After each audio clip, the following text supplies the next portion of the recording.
Lição número 5. Palavra de Deus recebida como tal. Se eu pudesse mudar o título dessa lição, eu mudaria e colocaria duas perguntas. E a nossa fé, como fica? Outra pergunta, no que você crê? Vou mudar o título da lição, viu? Vou mudar. Queria que você repetisse comigo a primeira pergunta. E nossa fé, como fica? Todos juntos? E nossa fé, como fica? No que você crê? Aí você inverte, bota eu. No que eu creio. O que é que eu creio?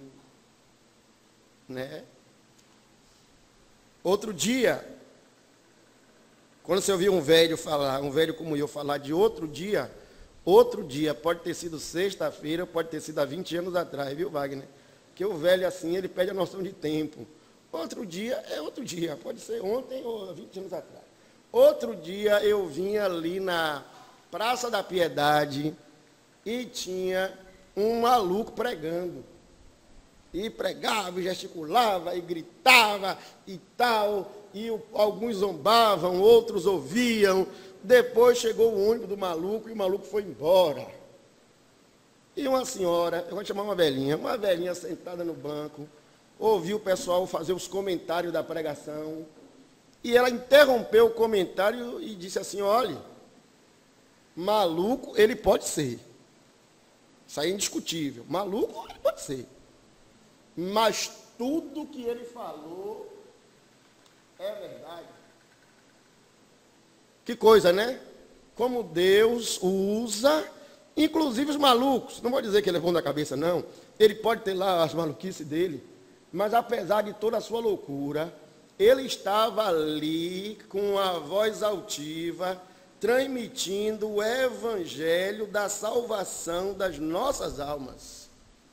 E é intrigante que muitas vezes nós desqualificamos a mensagem porque queremos desqualificar o pregador. Como o pregador é imperfeito, nós consideramos que a palavra também é imperfeita. Irmãos, a lição de hoje trata do maior símbolo da fé cristã deixada para os homens, que é a palavra de Deus. O maior símbolo é a palavra de Deus. É intrigante que nós, sociedade ocidental, valorizamos alguns símbolos e desvalorizamos outros símbolos. Mas, por exemplo, no Oriente Próximo, no Oriente Médio, entre os islâmicos, eles têm um valor tão grande pelo Alcorão, o Corão, o livro sagrado deles, a revelação que eles dizem que Alá deixou através do profeta Maomé. Eles creem assim. Eles têm um zelo pelo Alcorão tão grande, que se alguém vier na rua e deixar o Alcorão cair no chão, é capaz dessa pessoa morrer, porque deixou o Alcorão cair.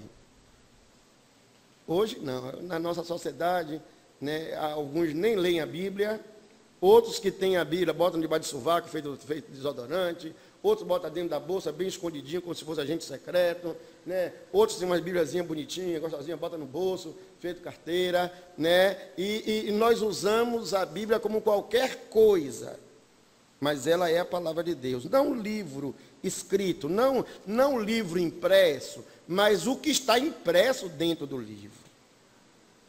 Quando nós começamos a estudar a Bíblia, a lição propõe que ao ler a Bíblia, eu preciso ter algumas ideias preliminares. Ele chama de doutrina. Eu vou fugir da palavra doutrina hoje, depois eu vou dizer por quê. Nós precisamos ter algumas ideias preliminares sobre Deus. Eu lembro de Hebreus capítulo 11. Ora, sem fé, acho que versículo 7, é impossível agradar a Deus, porque é necessário que aquele que se aproxima de Deus creia que Ele existe e que é galardoador daqueles que o buscam. Quem quer se aproximar de Deus, Wagner, tem que acreditar que Ele existe. Se eu nem creio que Ele existe, como é que eu vou buscar alguém que não existe? Parece uma aula de filosofia. Um professor, numa de suas aulas, em uma de suas avaliações, colocou uma cadeira em cima da mesa e colocou como uma primeira questão da prova: prove filosoficamente que esta cadeira não existe. Alguém citou Sartre, alguém citou Nietzsche, alguém citou os clássicos, alguém citou os contratualistas, foi citando os filósofos todos. Um aluno, não tendo o que responder, deu a melhor das respostas: que cadeira? Se ela não existe, então que cadeira você quer que eu analise? A resposta dele foi somente essa: que cadeira? Tirou a nota máxima, porque ele não pode analisar algo que não existe. Então, primeira coisa que eu preciso saber sobre Deus é sobre Ele existe. Veja aí, ponto 1, doutrinas preliminares, ou conhecimentos preliminares. Letra A, Deus existe e é soberano. Não vou nem falar sobre soberania hoje, viu, Paulo? Vou falar somente, Deus existe. Amém, irmãos? Amém. Vou dizer de novo, Deus existe. Amém. Todo mundo que quer ser crente tem que saber que Ele existe. Não são vários deuses, não é qualquer energia, não é qualquer natureza, não é qualquer força, não é qualquer cosmos. É Deus, Ele tem nome, não é o cara lá de cima. É Deus, Deus existe. Então, quando lê a Bíblia, saiba logo, Deus existe. E Deus que existe, letra B, Ele se revela. Ele não é oculto, Ele não se esconde. É intrigante que Ele se revela a quem quer e se omite de quem Ele quer também. As pessoas muitas vezes não querem encontrá-lo, não querem, até dizem que querem, mas não querem. Os fariseus chegam ao ponto, no capítulo 9, de apertar o juízo de Jesus, 9 de João, 9 e 10. Diz assim: se o Senhor é o Messias, diga logo para que todos nós creiamos. Jesus diz: mas diga logo. Quer dizer, eu estou desde o capítulo 1 dizendo não, mostrando. Eu disse, mostrei, preguei, fiz os milagres, e vocês não creram. E agora vocês querem que eu dê uma prova? Ou seja, vocês não creem em mim, porque vocês não são as minhas ovelhas. As minhas ovelhas, vou dizer de novo, as minhas ovelhas ouvem a minha voz. E então Deus fala com elas. Deus se revela. Eliseu não pode me dizer, Deus nunca falou comigo. Ele pode dizer, eu nunca quis ouvir a voz de Deus. Balaão ouviu. Isso é um testemunho forte de Balaão, viu, irmãos? Ele ora para amaldiçoar e Deus fala com ele. Fala com ele pelo menos 3 vezes, diretamente. Depois fala uma 4ª vez, através da mula. Mas Balaão, pastor Jorge, não quis ouvir. Então ele não vai poder dizer, não me falaram de Cristo.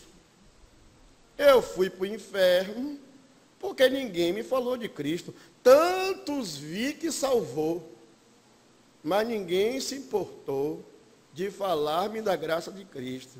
Esse hino é muito bonito, viu, irmão? Mas está errado. É hino, não é cântico não, viu? É hino, mas está errado. É hino, está errado. Quem botou no hinário, falou bonitinho, mas falou errado. Porque Deus tem falado, Deus se revela.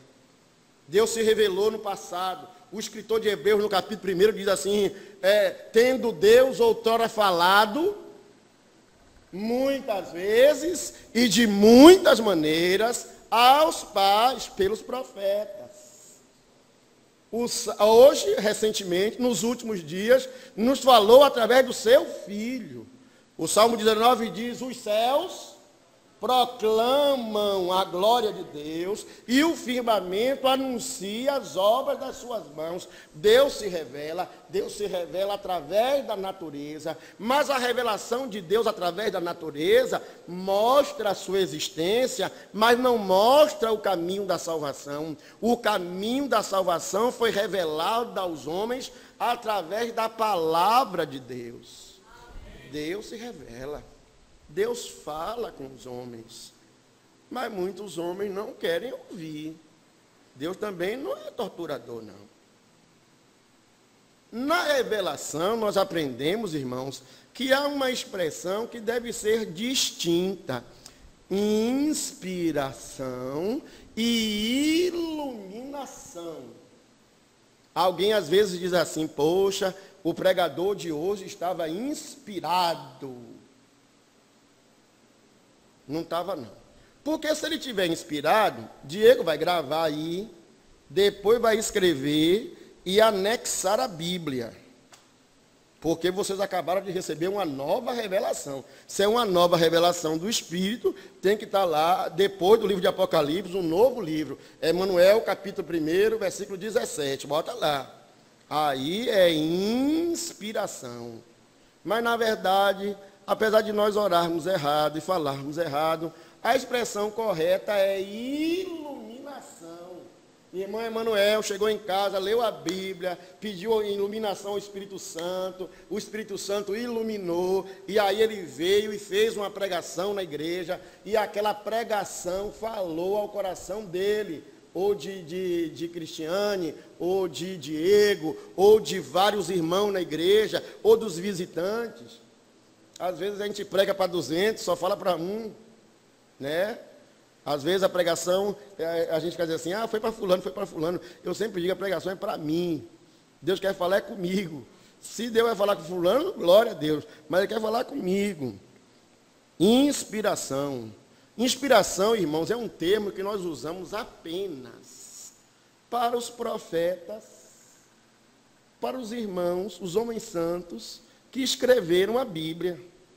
Moisés, Jeremias, Isaías, Abacuque, Lucas, Marcos, Mateus, Paulo, Pedro, Tiago, eles foram inspirados. Eu, pastor Jorge, pastor Paulo, Diego, nós somos iluminados, né? Nós não somos inspirados. Letra D, irmãos, olha a sequência. Deus existe, Deus se revela, Deus inspira e Deus ilumina. No ponto D, Deus providencia e Deus mantém. Que coisa interessante. Ele providencia, Ele provém. Não é isso que Abraão diz? Deus o quê? Proverá, Ele providenciará. Ele vai providenciar um cordeiro, né? Essa doutrina da providência, esse atributo é de Deus, é Deus quem providencia, mas o Deus que providencia é o mesmo Deus que mantém. Ele providencia e mantém. Que coisa magnífica.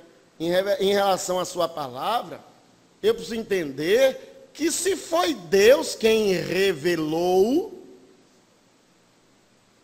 é Ele quem vai manter aquilo que Ele revelou.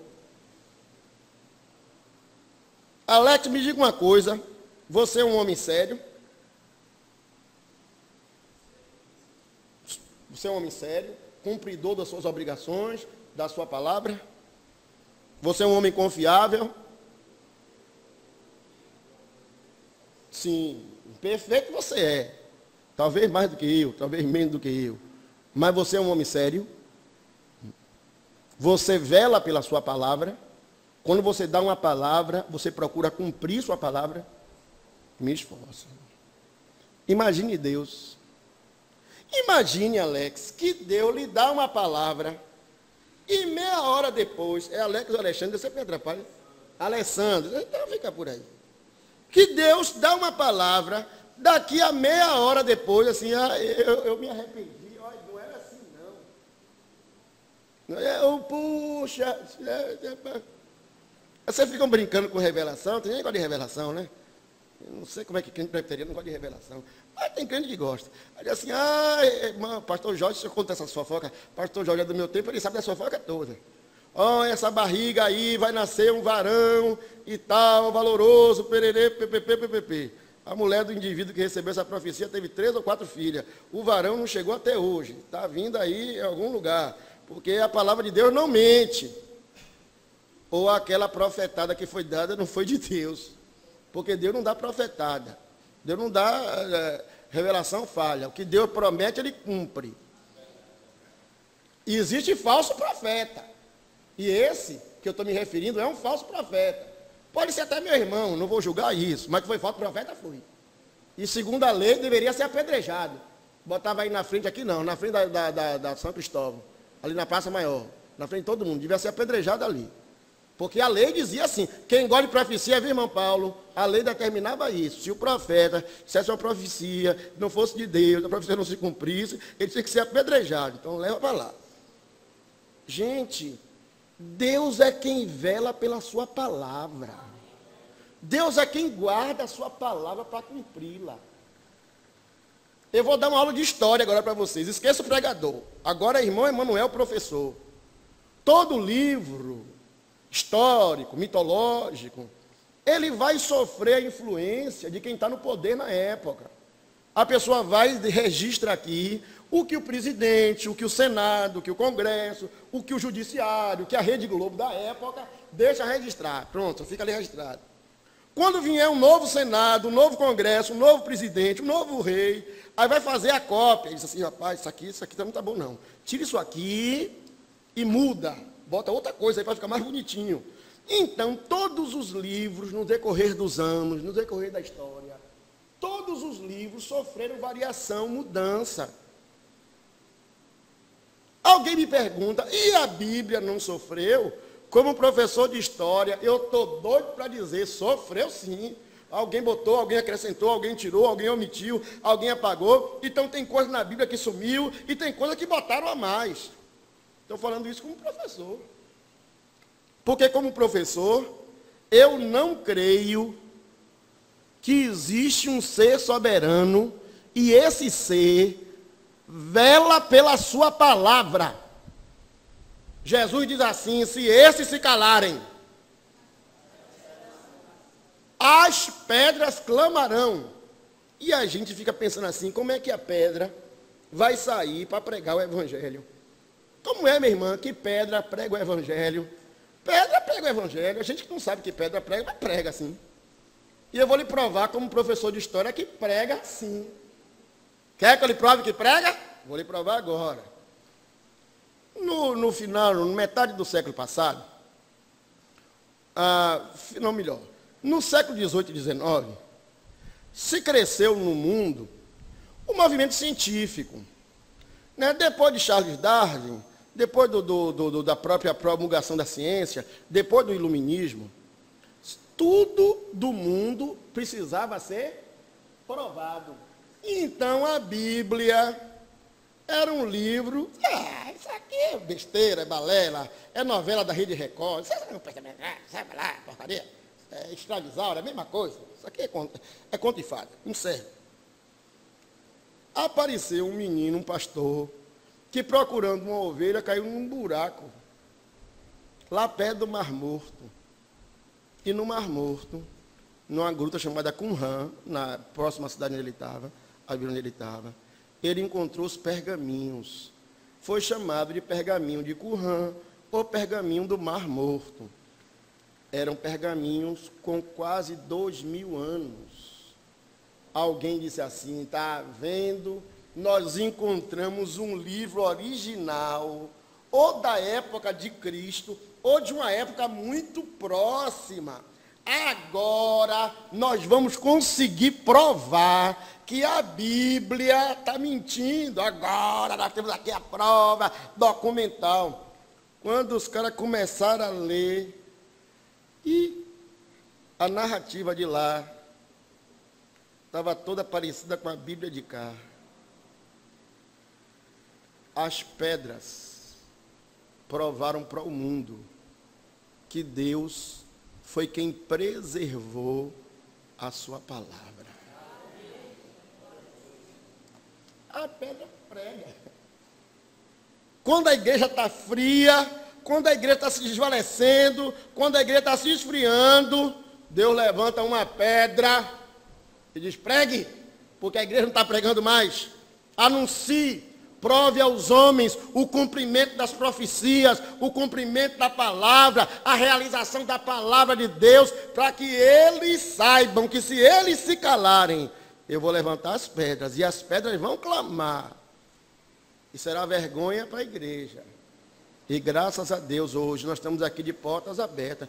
As pessoas não querem crer, e elas têm o direito de não crer. Mas enquanto Deus nos der graça, nós estaremos aqui para pregar. Por fim, irmãos, a habitação do Espírito Santo conclui essa primeira parte. O Espírito Santo não visita. Eu vou mudar essa expressão do cântico. Visita cada irmão, ó meu Senhor. Essa expressão aí está certa, ela não está errada não. Antes que Diego fique brigando comigo de novo. Está certa. Porque essa visitação aí significa uma visitação especial. Deus está indo para curar ou para abençoar. Visitação aí é nesse sentido, viu, Diego? Mas essa visitação do Espírito Santo chega aqui hoje, usa Emanuel, vai embora, volta na quinta, que dia? Terça? Volta, aí usa de novo, depois vai embora. Aí o Espírito Santo é um visitante no nosso meio. E Espírito Santo não é visitante nessa igreja. Espírito Santo não é visitante em minha vida, nem na sua vida. O Espírito Santo habita em nós. Nós somos templos do Espírito Santo. O Espírito Santo, que o Consolador, que o mundo não pode receber, porque não vê, nem o conhece. Vós, porém, o conheceis, porque ele habita convosco e estará em vós, disse Jesus. Esse é o Espírito Santo. Então ele não é habitante. Ele não é visitante. Ele é habitante. Ele habita em nós. Amém? Até aí. Dúvidas? Vou beber minha água aqui. Dúvidas? Ninguém tem dúvidas aqui, né? Outra questão que eu não vejo ao ouvir o nosso falar. É certo que ele fala assim, em referência ao dono da palavra? Ao dono da palavra? O autor, o dono. Deixa eu explicar. Muitas vezes, eu confundo a palavra com a pessoa que deu a palavra. Na verdade, se eu tenho reverência à palavra, eu tenho reverência à pessoa. É que nós hoje não temos reverência por nada. Esqueça a igreja, vamos lá fora. O juiz mandou uma ordem para você. Compareça aqui na delegacia ou no tribunal no dia tal para ser ouvida. O juiz não vai na sua casa. Ele chama o oficial de justiça, entrega a ele o ofício assinado, o oficial vai na sua casa e lhe entrega. Quando o oficial chegar e lhe entregar, bater na sua porta, se identificar, saiba que quem está na sua porta é o juiz. E aquele papel que ele lhe deu é a palavra do juiz. Se você pegar aquele papel e rasgar, você diz assim, esta palavra para mim não tem valor nenhum, estou jogando no lixo. O oficial de justiça pode lhe dar voz de prisão na mesma hora. Por quê? Porque você desrespeitou a palavra do juiz. Você desrespeitou o juiz. Então, por isso, por causa de desacato, você vai para a cadeia. Eu digo isso aos meus alunos, Rebeca é minha aluna. Eu digo aos meus alunos, os alunos ficam sacateados comigo. Ele me deu a prova. Eu não gostei da nota. Ele me deu, eu abracei e joguei. Na mesma hora, vai canetado, se puder, dar uma suspensão nele. Porque aquele documento que eu entreguei a ele é a minha palavra. Sou eu. Então, se eu tenho reverência à palavra de Deus, eu tenho reverência ao Deus da palavra. Muitas vezes o pregador, para dar ênfase, diz, vamos ficar em pé em reverência à palavra de Deus, ou em reverência ao Deus da palavra. Na Europa, a gente faz o contrário, né? Na Europa, na hora de ler a Bíblia, todo mundo se senta. Porque quem está lendo ali, quem está falando ali, é Deus. Então você se senta para ouvir. Na hora de cantar, todo mundo fica de pé. Fica de pé para o diafragma ficar livre, para poder cantar melhor. Então, é só, Cris, a expressão que nós precisamos entender do que está se falando. Porque às vezes a gente usa a expressão e não sabe o que é. Eu preciso ter reverência à palavra e eu preciso ter reverência ao Deus, dono da palavra, ao Deus, autor da palavra. Mas quem tiver reverência à palavra, gente, tem reverência a Deus. Ok? Vamos lá. Segundo ponto. A formação do Novo Testamento. É a formação do cânon, viu, gente? Da própria Bíblia. A formação do cânon. Não aparece a palavra cânon aí logo no início, mas a ideia é essa. Como é que a Bíblia foi formada? Primeira coisa, nós precisamos lembrar que no princípio dos tempos não existia escrita. Adão não foi criado escrevendo. As palavras se passavam de pai para filho por tradição oral. Acabou. Mas mais tarde se criou a escrita. Né? A história diz que a escrita foi criada mais ou menos 4.000 antes de Cristo. Né? A gente vai brigando se não foi. Né? Mas inventaram a escrita, vários povos. Mesopotâmios, sumérios, caldeus, né, eles todos, egípcios, chineses bem lá no Oriente, os incas e maias aqui nas Américas, todo mundo criou a escrita. Né? E é importante que nós passamos a registrar. Com a igreja do Novo Testamento não era diferente. Já existia a Bíblia do Antigo Testamento, chamada de Torá. Apesar de Torá ser apenas os 5 primeiros livros da Bíblia, os 5 livros da lei, se utilizava a expressão Torá para explicar todo o Velho Testamento. Vou dizer de novo, a palavra Torá significa somente os primeiros 5. Mas a tradição usava Torá para se referir a todo o Antigo Testamento. A primeira versão bíblica do Antigo Testamento, eu já falei aqui na igreja, que é a Septuaginta, ou a versão dos 70, a primeira tradução de hebraico para grego. Isso já passou. No Novo Testamento, quando a igreja surgiu, eu preciso entender que o cristianismo, ele é uma interpretação do judaísmo. Cristo não trouxe uma nova religião. Ele reafirmou o que já existia. Ele mostrou que a interpretação estava errada. A interpretação estava incompleta. Mas o texto bíblico estava perfeito. Por isso, pastor Jorge, Jesus não revogou o Antigo Testamento. Ô crente, para de ficar falando bobagem. Ontem eu vi uma pregação de Silas. Vocês sabem que eu tenho muita resistência a Silas, mas eu ouço as pregações de Silas, viu? E a pregação ontem, falando sobre o simbolismo, ele faz uma coisa muito interessante. Os símbolos do Antigo Testamento se cumprem no Novo Testamento. Então, Cristo não revogou os símbolos. Cristo cumpriu os símbolos. Crente que não lê, que não estuda o Antigo Testamento, está errado. Mas crente que pega o Antigo Testamento para transformá-lo em doutrina, também está errado. Porque do Velho Testamento não se tira doutrina. Doutrina se tira do Novo Testamento. Eu preciso entender. E aquilo que no Velho Testamento foi repetido, se foi repetido, está valendo. Se não foi repetido, foi reformado, foi reinterpretado. E eu preciso entender essa reinterpretação. Mas a igreja que nascia, ela ainda se baseava na tradição oral, na pregação de Pedro, de Paulo, de Tiago, de André, de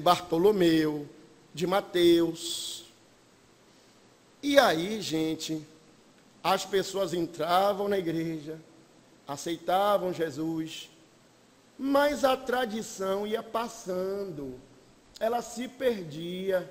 Por isso, era necessário, para defender a fé verdadeira, defesa da fé, nós chamamos no seminário de apologética, né? Não é apologia a qualquer coisa, é apologia à fé, defender a fé. Nós precisamos defender a fé, e para defender a fé, foram escritos os livros do Novo Testamento. A lição nos diz aqui, ó, acompanhe comigo na lição. Tiago, irmão de Jesus, escreveu em 47. Paulo escreveu Gálatas no ano 50. No ano 50 também, Paulo escreveu 1º e 2º Tessalonicenses. Em certo ponto, o segundo parágrafo aí, à medida que as testemunhas oculares dos eventos relacionados à vida de Jesus Cristo começaram a envelhecer e morrer, a igreja começou a se espalhar por diversos lugares. Surgiu a necessidade de registrar o nascimento, mistério ou ministério, morte e ressurreição de Jesus. Assim, em torno de 55, Marcos escreveu o seu evangelho. Conforme temos no livro de Atos, e podemos reconstruir pelo testemunho das cartas do Novo Testamento, nas décadas de 30 a 90, época em que todos os livros foram escritos. Então percebam que entre 30, morte de Cristo, e 90, a escrita de Apocalipse, todos os livros do Novo Testamento foram escritos. E foram escritos para quê? Já falei, como apologética. Aquilo que foi o discurso de Pedro, ele precisava registrar para que os irmãos soubessem o que tinha acontecido e o que ele tinha pregado e ensinado. Mais tarde, alguém falou e ficou na dúvida, foi ou não foi? Não foi ou foi? Não, vamos pegar aqui o texto para verificar se foi ou se não foi. Alguém era judaizante, dizia, tem que voltar para os rudimentos da lei. Aí a igreja se reúne num concílio e registra lá. Tem que se guardar isso, tem que se deixar à parte aquilo. Vou dizer de novo, isso é apologética, irmãos. Isso é defesa da fé. Os irmãos entenderam naquela época dos apóstolos que nós precisávamos defender a fé. E preste atenção, muita gente que entra na igreja não conhece ainda a fé verdadeira. Ele está bem intencionado. Não vamos achar que todo mundo está mal intencionado, não, viu? Às vezes ele está bem intencionado, ele tem um bom propósito. Mas esse bom propósito precisa estar alicerçado nos ensinamentos de Deus e não na vontade humana. Porque muitas vezes a vontade humana, e na maioria das vezes, a vontade humana, ela é totalmente dissociada da vontade divina. Então, entre 30 e 90, depois de Cristo, foram escritos todos os livros do Novo Testamento. Até aí, tudo bem? Eu estou indo devagar. Diego, Vivi, tudo bem? Cíntia, vamos lá. Ponto 3. O Novo Testamento como escritura. Que coisa magnífica. Como é que aqueles irmãos dos primeiros séculos descobriam se um livro era inspirado ou não inspirado? E aí, Vivi,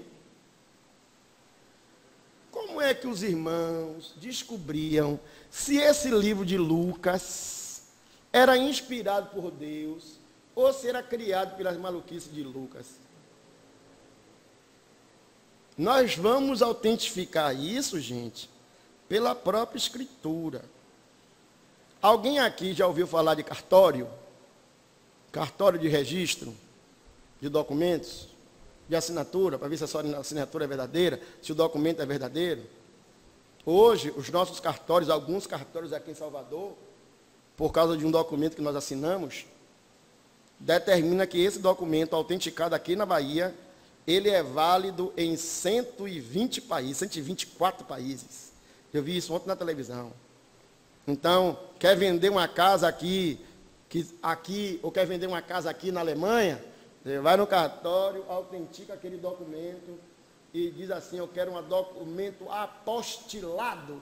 Não é bonito esse negócio aí. Vai dar um carimbo ali e você vai mandar pelo SEDEX para a Alemanha, aquele documento que a pessoa está levando, ou que o correio está levando, ele tem validade aqui em Salvador, em Feira de Santana, no Rio de Janeiro, em São Paulo, no Rio Grande do Sul, e na Alemanha também. Porque autentificou que esse documento é um documento verdadeiro. Vamos ver como é que os irmãos descobriam se o documento era verdadeiro ou não? Vamos ver se Jesus é verdadeiro ou não. Atos capítulo 3, eu vou dizer vários textos, você vai abri-lo, deixa pronto aí para ler, viu? Atos 3, 22 a 25. Outro irmão, Atos 3, 30 a 33.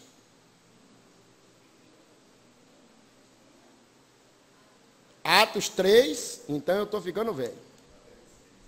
Hein? Então, até o 25, peraí, me desperta a Bíblia aí, pastor Jorge. Fica aí. É Atos 4.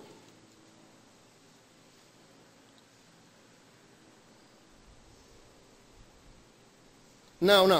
O primeiro está certo. É 22 a 25. Atos 3, 22 a 25. Atos 4.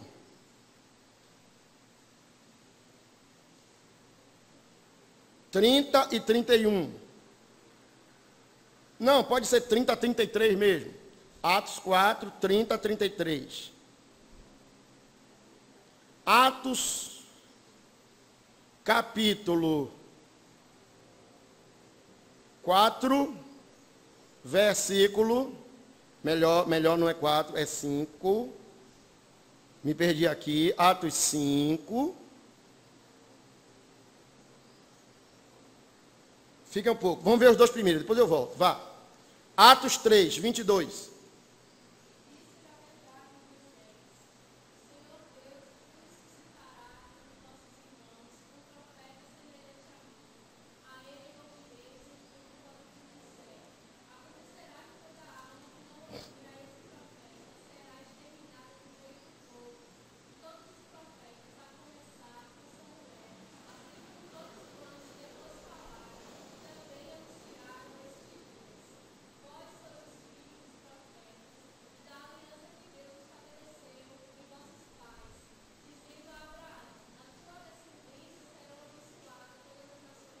Leu 26, minha irmã.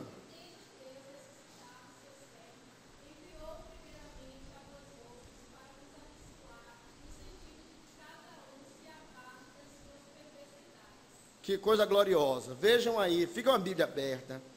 Esse é o texto de Pedro pregando no templo.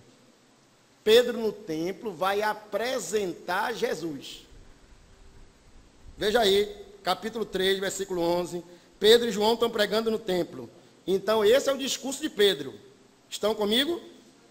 Aí, no versículo 22, Pedro vai dizer, esse Jesus que vocês estão falando aqui, que nós estamos falando, esse Jesus é o Jesus que Moisés profetizou. Moisés disse assim, o Senhor Deus vos suscitará dentre vós, os irmãos, um profeta semelhante a mim. A ele ouvireis em tudo quanto disser. E acontecerá que toda alma que não ouvir esse profeta será exterminada do meio do povo. Irmãos, Pedro está dizendo para a gente que havia harmonia entre Jesus e a pregação de Moisés. Então, pastor Jorge, como é interessante o que Pedro está dizendo aí, Moisés pregou uma coisa e Jesus cumpriu aquilo que Moisés falou, ou seja, existe uma harmonia entre Moisés e Jesus. Jesus é a continuidade de Moisés. Vejam agora, capítulo 4, versículo 30 a 33.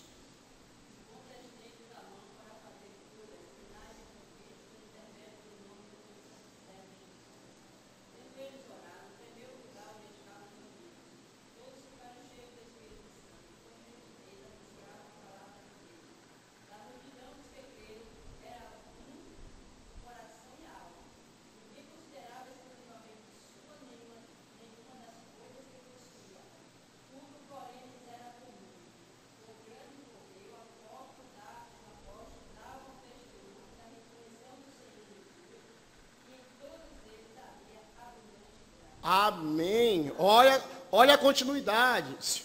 Moisés profetizou, Jesus cumpriu essa profecia, e essa profecia que se cumpriu em Jesus, nós damos testemunho dela hoje. Então perceba, irmãos, que havia harmonia entre Moisés e Jesus, e havia uma harmonia entre Jesus e os apóstolos, ou seja, Diego, era uma palavra só. Uma das marcas das escrituras, Thaís, é que para ser escritura tem que haver harmonia. Aquilo que Paulo escreveu mais tarde, que Pedro vai dizer, é difícil de entender.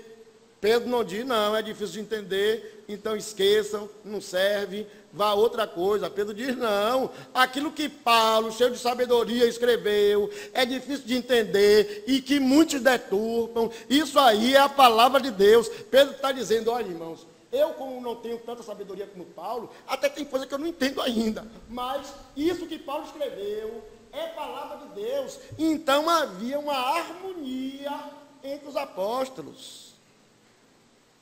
Amém? Amém? Como é que a igreja descobria qual era o livro que era inspirado? Você lia 1, 2, 3, você ia comparando as histórias, comparando os textos, comparando os ensinamentos.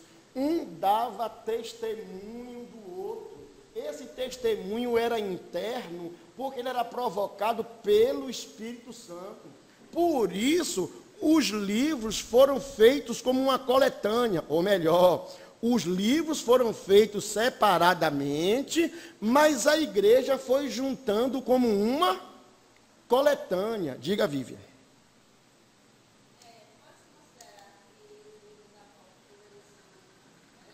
São livros que podem ter relatado na visão de uma outra pessoa. Vamos lá. Eram quantos apóstolos? 12. Os 12 poderiam escrever 12 evangelhos? Poderiam. O cara sentou e começou a escrever e narrou.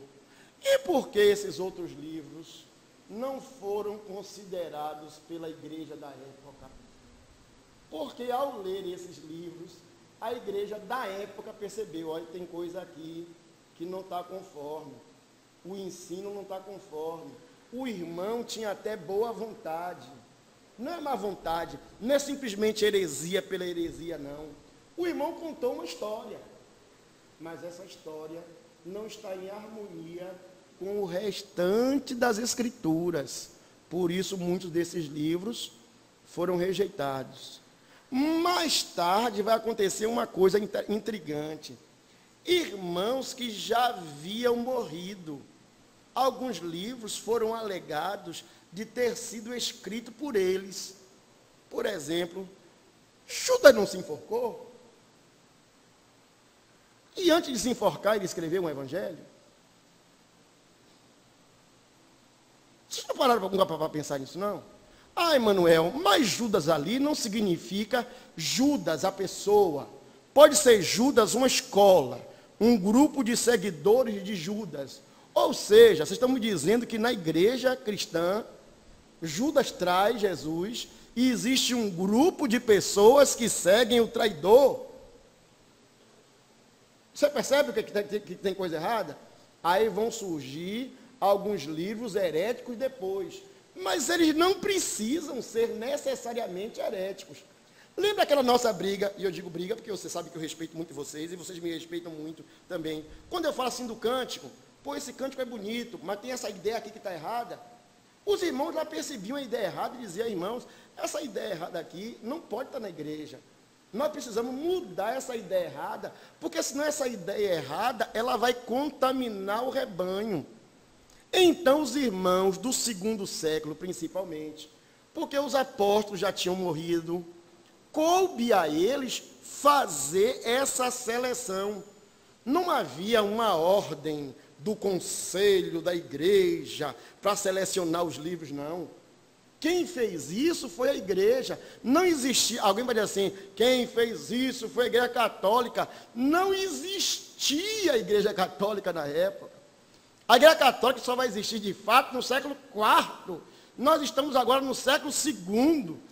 200 anos antes da igreja. Vejam comigo na lição, que a lição dá uma pesca para a gente. Virem a folha comigo. Eu vou voltar para o processo de canonização, eu vou adiantar e volto para explicar. Ponto 4. Onde os escritos apóstolos chegavam? Vamos comigo? Todos? Onde os escritos apostólicos chegaram? Eles passavam a ser copiados e enviados para outros lugares. Com o passar do tempo, havia diversas cópias. Igrejas diferentes tinham coleções diferentes. Outros escritos também surgiram, como a de Daquê, o pastor Hermas, outros evangelhos, Apocalipse, vários livros, cartas de líderes das igrejas, como Policarpo, por exemplo. Então já no segundo século, haviam vários livros que poderiam ser considerados canônicos ou não. Aí a igreja vai ter o trabalho agora de sentar para ir selecionando isso. Olha o que a lição vai dizer. Ela vai nos dando a pista. Começa, então, um processo natural de definição desses livros. Papias viveu em cerca de 125 a.C. Ele é quem nos diz que Marcos foi escrito a partir da informação do próprio Pedro e Mateus usou Marcos para escrever o seu evangelho. Nessa época, Papias também conhecia 1 Pedro, 1 João, Apocalipse e algumas cartas paulinas. Segundo momento, em torno de 180 depois de Cristo, Irineu escreveu cartas contra o livro, contra as heresias, no qual usou 21 livros. Então, Irineu reconhecia 21 livros do Novo Testamento. Mais ou menos na mesma época, há um fragmento muratoriano que apresenta uma lista com 22 dos 27 livros. Clemente, outro pai da igreja, lá de Alexandria, ele, em cerca de 198, apresenta 24 livros. 4 evangelhos, 13 cartas, Hebreus, Atos e tal. Em torno de 240 depois de Cristo, Orígenes já estava usando 27 livros. Até aí. Para mim, até aí está bom. Só para que nós tenhamos uma ideia. Então, esse processo de exame, Diego, é importante Diego, Vívia, Marcele, Paulo, Jorge, Jefferson entenderem que esse processo canônico, formação desse cânon, não se deu em uma semana, nem em 15 dias.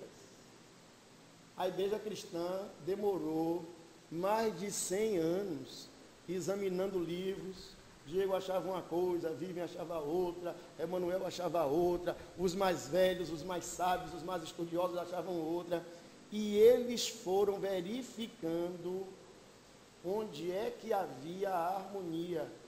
Então, daí saiu essa coletânea que nós temos de 27 livros do Novo Testamento. Emanuel, e o que foi rejeitado? Foi rejeitado porque aí está naquela parte que eu estava explicando anteriormente. Precisava haver harmonia. Precisava haver um testemunho interno que era do Espírito Santo. Mas não foram considerados tirados, né? Questão que os livros aceitos, como canônico, partem do princípio que foram inspirados por Deus. E os escritores, eles receberam, né, essa inspiração, essa iluminação para... E esses que foram Rejeitados. Então, os pesquisadores, aqueles que estavam analisando os documentos, não viram nesses livros essa inspiração. Hoje, irmãos, diga, meu irmão, Segundo a sua definição de inspiração e iluminação, pode-se considerar que os livros apócrifos têm alguma iluminação? É aí que vem o grande problema. Porque quando eu digo os apócrifos, eu estou colocando todo mundo num pacote e autentificando todo mundo junto ou rejeitando todo mundo junto. Eu prefiro, Jefferson, pegar livro por livro, parte por parte, para discutir uma por outra. Porque senão, se eu ler apenas uma parte do livro, eu posso considerar aquela parte como iluminada, mas sem ler o restante dela. E aí é um perigo, porque eu estou sem examinar. Olhe que Emanuel está aqui fazendo uma análise em 2 minutos. Venha cá. Alguém já leu aqui o Evangelho segundo Allan Kardec? Não está entre os apócrifos não, viu gente? É muitos séculos depois, pelo amor de Deus. Mas alguém já leu o Evangelho segundo Allan Kardec? Rapaz, se você ler, tem cada coisa bonita, velho. Inspirada no Evangelho. Ou melhor, retirada do Evangelho. Porque o cara pega um versículo do Evangelho e ele faz... rapaz, esse cara é quase pastor. Cuidado por esse quase. É esse quase que vai lhe matar, ou não? É esse quase que vai matar o infiel. Vou fazer uma comparação simples. Fazer uma pergunta boba. Você vai rir de mim depois. Você já ouviu falar de água mineral? Água mineral. O conceito que a gente tem de água mineral, que é uma água pura. Não é isso? Pura. Lembra daquele litrão de água mineral? São quantos litros ali? 25? 20. Boa, né? Quem vale mais? 20 ou um pingo? 20 litros ou um pingo? Se eu pingar, vou ser bem feio para vocês agora. Urina. Uma gota de urina. Ou cloroforme fecal. Uma gotinha. Você fez cara feia, né, Cíntia? É porque você não come acarajé com salada. Porque a UFBA diz que toda a salada de Salvador está contaminada. Mas você não come, então fique tranquilo. Se eu pingar uma gotinha ali, quem valeu mais? Os 20 litros ou a gotinha? A água que nesse instante era pura, deixou de ser pura por causa da gotinha. A gotinha contaminou a água toda. E dependendo do que for aquela gotinha, a água pode ser toda boa, mas aquela gotinha vai matar. E é interessante também frisar que a ação da rejeição de alguns desses livros, conhecidos como apócrifos, porque tinha aquelas histórias que deixavam qualquer um de cabelo em pé. Por exemplo, tem um deles mesmo, que um dos evangelhos, que diz que Jesus se casou com Maria Madalena, que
havia harmonia entre o texto bíblico.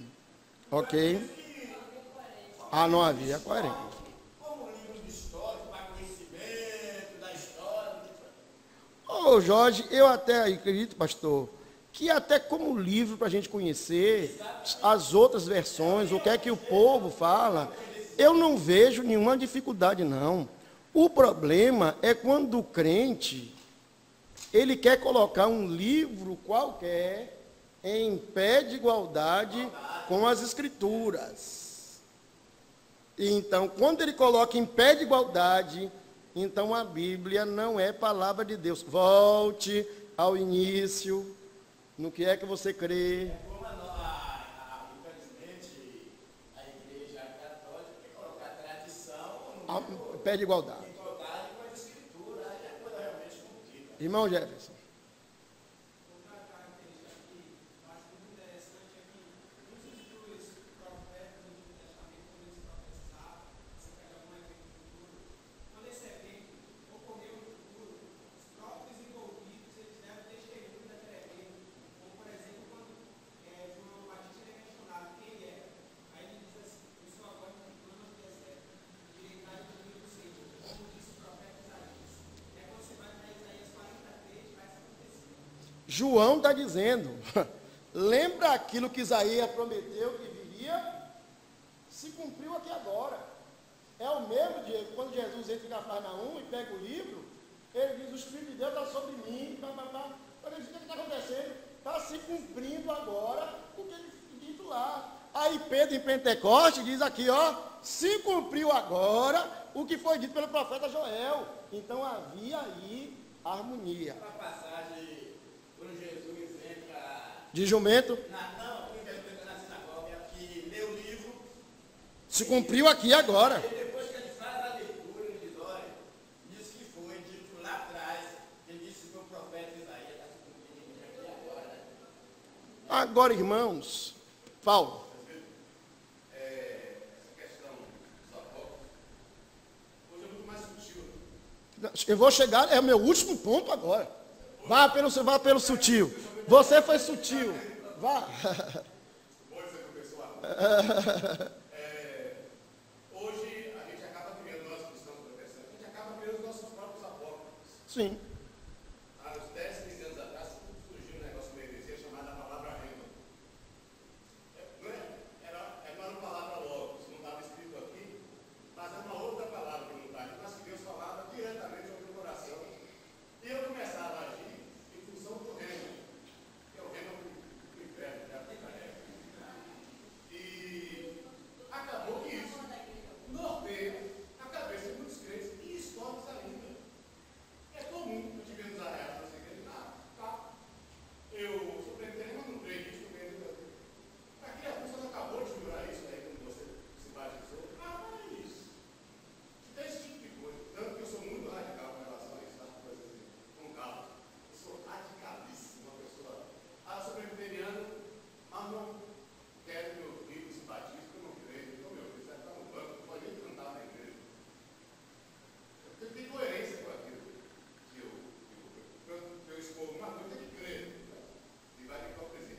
Então, essa questão da hipocrisia é muito sutil, está por aí nas nossas mentes, andando por aí. A gente às vezes não assume, porque, né, para ficar na alma frita, para não perder esse privilégio, mas acaba se comportando em função disso, desse paralelismo herético. Vou chegar lá agora. Você levantou a bola, eu vou bater. Por exemplo, na avaliação de pastores da ordenação, candidatos à licenciatura, nós temos lá um pastor que ele só fazia uma pergunta aos candidatos. Eu sei que para mim é maravilhoso. Meu querido irmão, eu vou lhe perguntar uma coisa.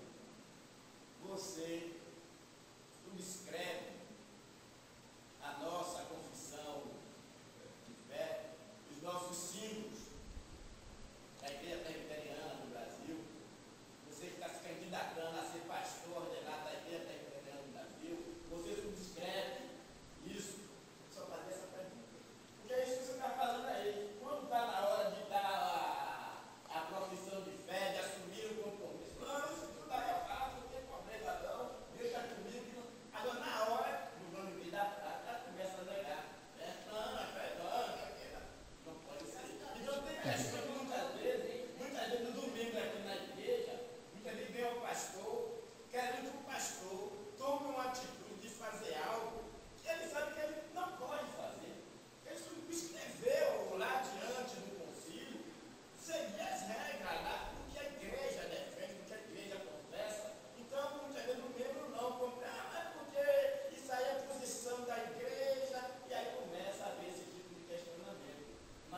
Virem aí para a página 17, onde tem conclusão.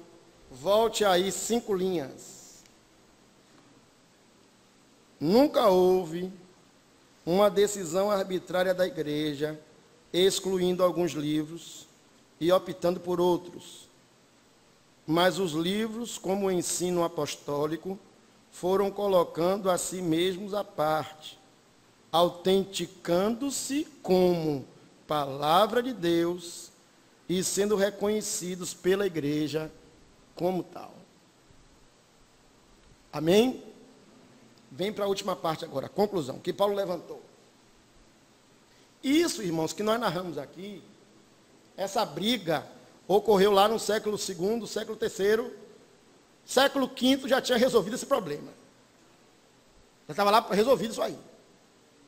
Então, eu acho que não faz mais sentido nós ficamos voltando para uma briga de 15, 16, 17 séculos atrás. Né? Nossa briga hoje é outra. Depois do século XVIII, depois do iluminismo, agora no século XIX e XX, principalmente, a igreja foi bombardeada por um outro pensamento, que é o liberalismo. Vejam aí, desde o século XIX, infelizmente, esse processo começou a acontecer na própria academia teológica, nos seminários, nas faculdades de teologia, especialmente na Alemanha e nos Estados Unidos, e chegando ao Brasil. Deixa eu começar a citar coisa aqui para vocês saberem.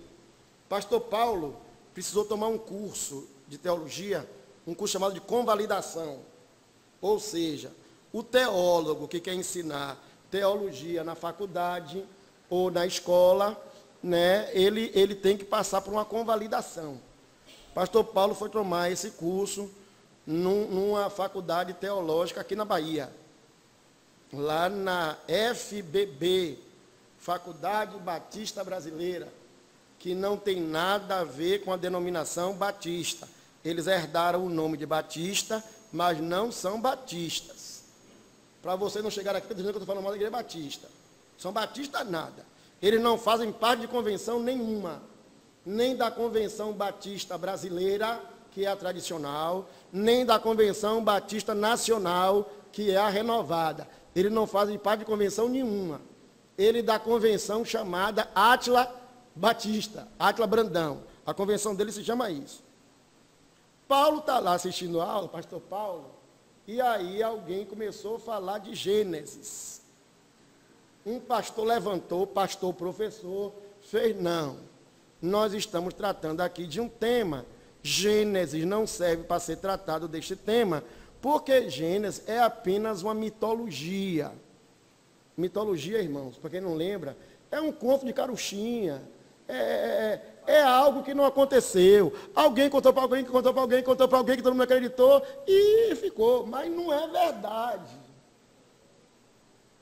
Imagine um pastor ensinar na igreja e no seminário que Gênesis é um livro de conto de fada. Isso, Diego, é o liberalismo teológico. O liberalismo chegou na Alemanha, rapaz. Os caras disseram assim, Deus morreu. Não existe mais prova da existência de Deus, não, gente. Esse negócio de Deus é balela.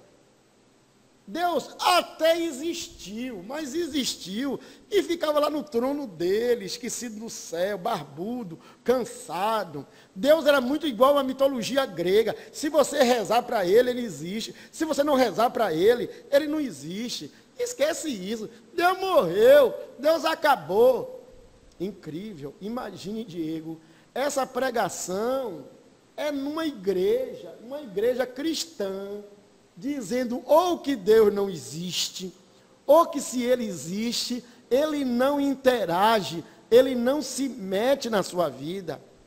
Igrejas, pastores que ensinam que a Bíblia é simplesmente mais um livro de ética, de moral, de bom costume, de bom comportamento.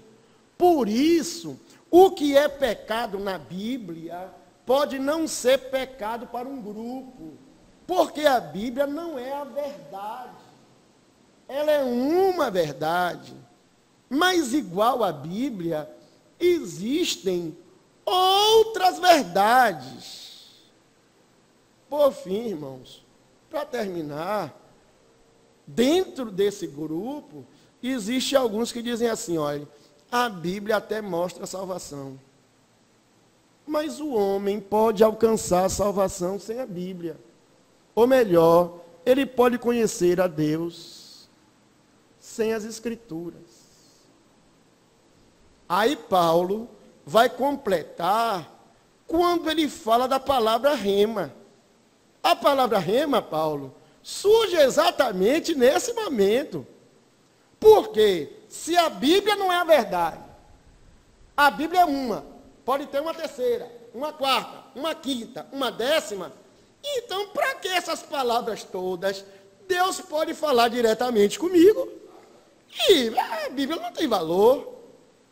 Ó, irmãos, por favor, vocês precisam ver isso. Liga a televisão, não vá nas igrejas não, liga a televisão, vá para a internet, assista esses cultos. O culto tem 2 horas, se canta, se dança, se fala. Vem alguém e lê a Bíblia assim, um versículo. Aí fala de algo que não tem nada a ver com a Bíblia. Aquele versículo aqui, Jefferson, foi só para justificar que tem Bíblia. Mas a Bíblia não precisa não, porque nós não precisamos da Bíblia. A Bíblia se tornou algo à parte. Ela não tem valor. E aí eu fiz uma citação aqui de vários. Ellen White, a profetisa dos adventistas, ela se diz a profeta. Dizem que eu sou a profetisa. Eu não sou. Eu sou a mensageira. A, artigo definido. A, eu sou a única. A verdadeira. Os outros não são verdadeiros. Se referindo ao apóstolo Pedro, no capítulo 2 de Atos, Ellen White diz ali, aquilo ali, Pedro não entendeu direito. Pedro diz assim, está derramando o Espírito Santo aqui agora, como foi dito pelo profeta Joel, derramarei do meu Espírito sobre toda a carne. Mentira, Pedro não entendeu. Ali foi um chuvisco, foi uma chuva seródia, foi uma chuva, somente um chuvisco. A plenitude do Espírito Santo foi derramada sobre mim. Ou seja, Ellen White tem mais autoridade do que o apóstolo Pedro e do que os apóstolos que estavam no capítulo 2 de Pentecostes. Irmãos, isso é muito perigoso. Ah, mas eu gosto tanto dos adventistas, eles têm tanta música bonita. Tem.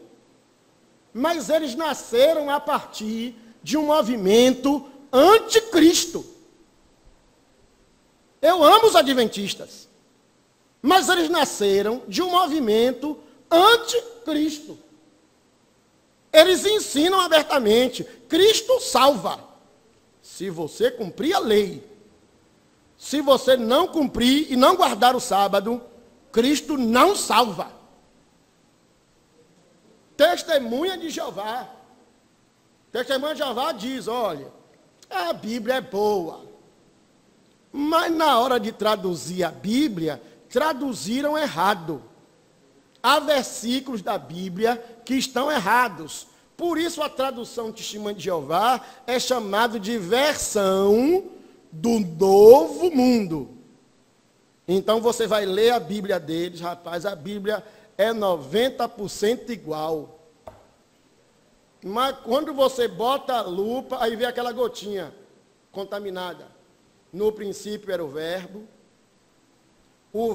estava com Deus, letra maiúscula para Deus, Jesus estava com Deus, e o verbo era Deus, com letra minúscula, ou seja, Jeová é Deus.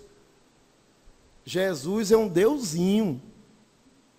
E o Espírito Santo não é Deus nenhum. O Espírito Santo é uma força ativa na terra. Você sabia disso? Eu amo os testemunhos de Jeová. Mas eles não amam nem Cristo, nem o Espírito Santo. Os mormons é legal, gente. Igreja de Jesus Cristo, dos Santos dos Últimos Dias.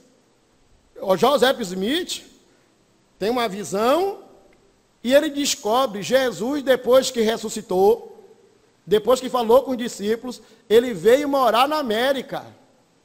Veio morar entre os índios. E ele deixou uma nova Bíblia para a gente.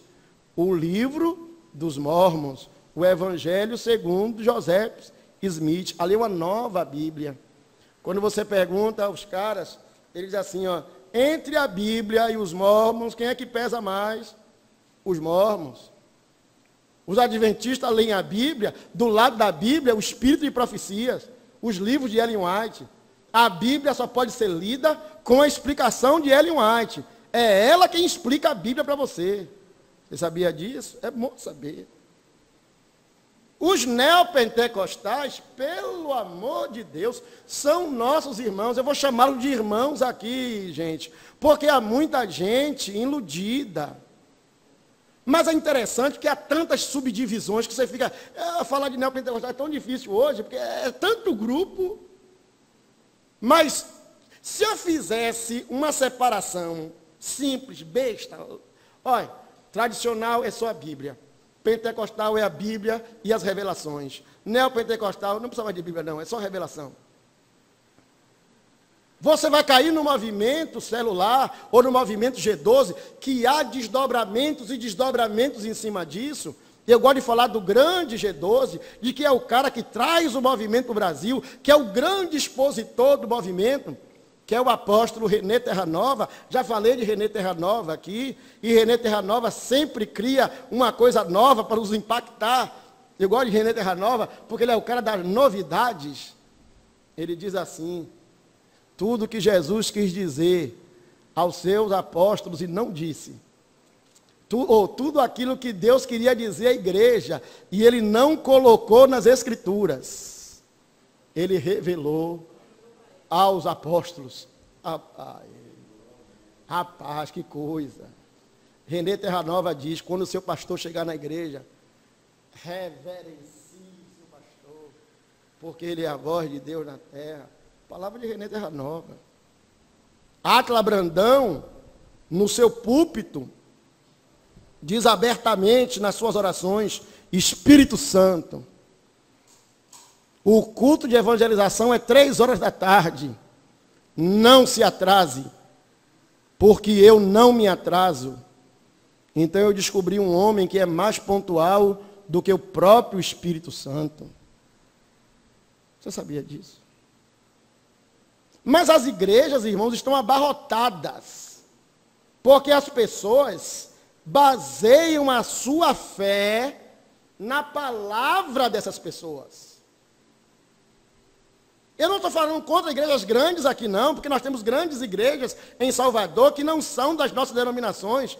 Tem 2 aqui próximas que eu gosto de citar sempre. Uma é a igreja da IBAN, lá de pastor Abraão. Quem foi de lá sabe, quem não foi, vá um dia visitar a IBAN.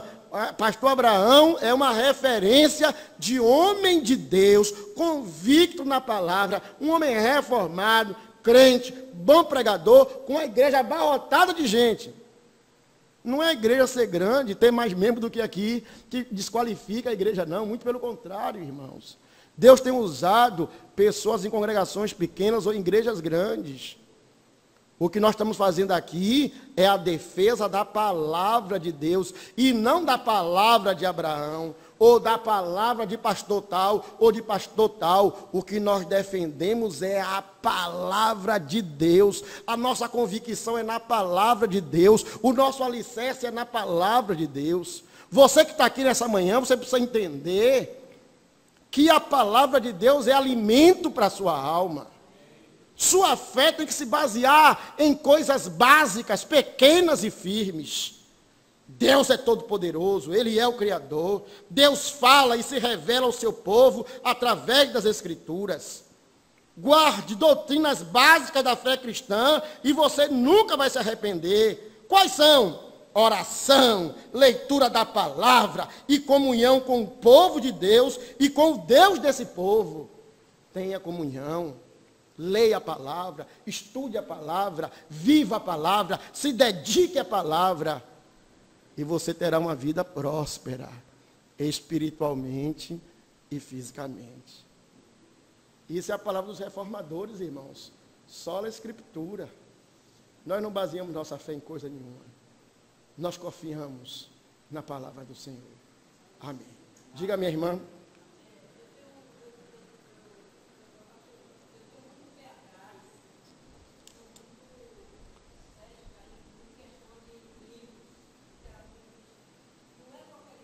Não é mesmo para ler, não. Para não ler besteira.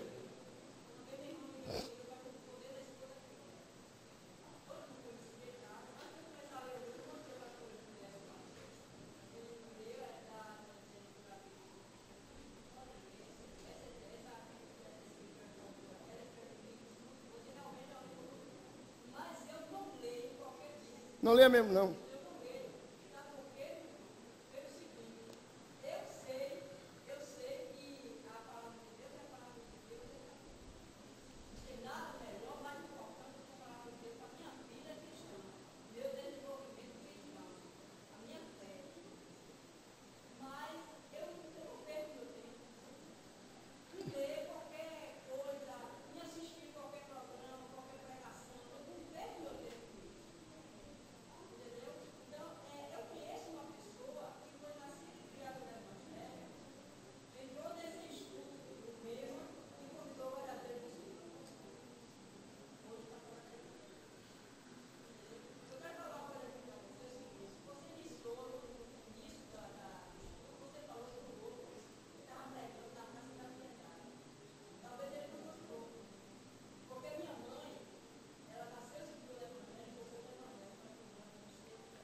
Glória a Deus.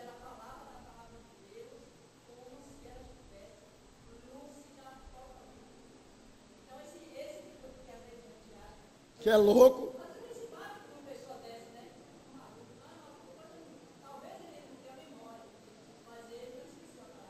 Glória a Deus. Irmãos, é o grande desafio do nosso tempo. Às vezes nós abrimos mão disso e não podemos abrir. Eu fico muito feliz, estou vendo a igreja aqui cheia hoje. Alguns meninos que eu nem conheço. Essa menina bonita perto de Paulo, acho que é filha dele, eu nem conhecia. Né? Viu? Essas pessoas bonitas aqui na igreja, muito feliz. Alguns visitantes, alguns que estão chegando. Mas é importante nós entendermos que essa igreja aqui, ela se baseia não em tradição, não em palavra de homem, não em novas revelações, não em visões. Nós nos baseamos na palavra de Deus.